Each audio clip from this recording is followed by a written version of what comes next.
Hi everyone. We'll be talking about system software. I think it's really important that you're able to distinguish between what people refer to as an app or application software, which then communicates with a operating system, which is part of system software. So you can better function in the world today in terms of software. First one, the most important system software is the operating system. That communicates with the hardware, and then the applications typically communicate with that. So that protects the hardware, and that keeps one app from dominating the computer. It manages all the resources. So you'll hear people talk about operating systems. What they do is they manage the operating system, the functions. It's going to manage the resources. So what do we mean by resources? Well, it's going to manage memory, what's in memory, where, moving stuff around. It'll manage all the other peripheral devices. We talk about drivers later down here. We talk about device drivers. And that, it takes care of the task of managing which application has access to the processor. And it manages just all the functions inside the computer. What features it has, a really simple example would be a long time ago, operating systems, everything was text-based. Okay, and then they add the feature of the GUI, graphical user interface, and now they talk a lot about the user interface. Okay, so Windows has some features and some look that's different than Linux or different than a Mac OS, which are the three you'd be most common to see. The types of OS, we have a whole group of operating systems that operate on PCs and laptops, and those are the ones you're most familiar with.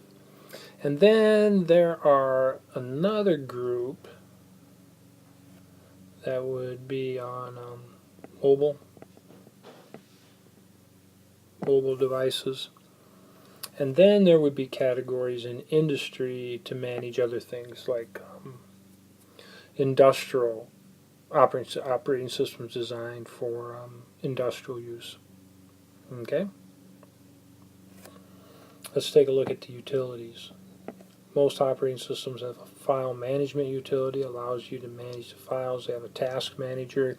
You can open the task manager and see what's running, what processes are running, and which processes get access to the processor. You can manage the access passwords and accounts of people on the computer. You can set that up for a PC, or the computer might be a server, and you're monitoring users on that server and so forth. You can set up automatic updates or manage the updates from there. Install and remove software. Everybody should learn to be able to manage this a little bit, or a lot. Okay, so there's all kinds of utilities. So when you think about an operating system, its functions, a lot of times you can think about all of those utilities that it does right there. Okay? Some people would put this under utilities. I really wouldn't call them applications. There's all kinds of software that allows you to manage viruses and malware and just plain old bad software. Try to keep it off your machine and so forth. The difficulty of this is usually this is done with matching it up. You know, if it sees something that's bad, it can not allow it to run. Um, Watching for things that are being downloaded that are executable. But this is still a difficult task. I kind of skipped over device drivers. You can have, you know, let's just arbitrarily say you can have a Dell computer and you can buy an HP printer and connect it to it. Okay, you would have the right. So if Dell was running, let's say Windows would have to have the right driver for this particular printer. And then the driver would be the piece of software that would connect those two. So the driver would allow the operating system to send something to the printer. Did you catch that? The operating system manages sending things to the printer. We'll talk a little more about that in a minute. Current operating systems. Windows is up to Windows 10, and I was around Windows when they first had user interface. I started out using DOS from Microsoft, and back then they called it MS-DOS. A big step for Bill Gates. He sold MS-DOS to IBM to put in all of their PCs, and then he sold it to anybody who made a PC like that. So this right here is really where Microsoft made their first big money. And of course, then they went from DOS to Windows. And I remember my first version was 3.1. I remember installing 95 and NT and blah, blah, blah, blah, blah, all the way down the list. Okay? Apple didn't distribute theirs. And so they had their own operating system, and that's why applications that ran on Apple didn't run on up there. Put a big red X through there. No. Okay, and then Linux is open source, so you can get it and change it. Get it and change it and so forth. We've talked about that before. And very popular. Very popular. We teach a course on Linux. Let's move ahead to a couple more. Unix looks a lot like Linux, and Unix is old. It was written years ago. It came out of Bell Labs. Came out of Bell Labs years ago. Bell Labs were part of AT&T,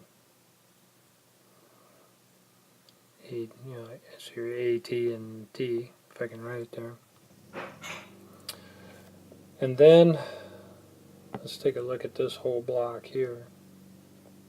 These are on mobile devices. Most popular ones you've probably heard of is Android and iOS. They compete for most of the market. Windows does have Windows Phone operating system specifically designed for smartphones, and the BlackBerry. The BlackBerry's been around a long time.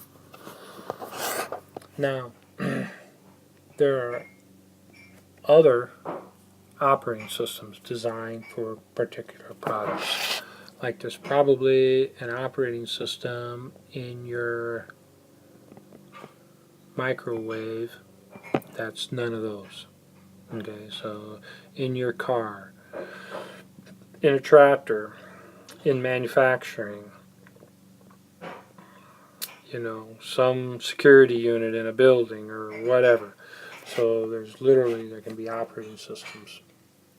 And the key thing, the operating system handles all those functions. So when you're on a device and you want that device to print,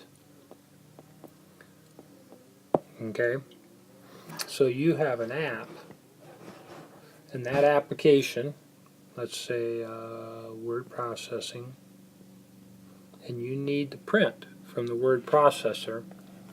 The app will send a request to the OS.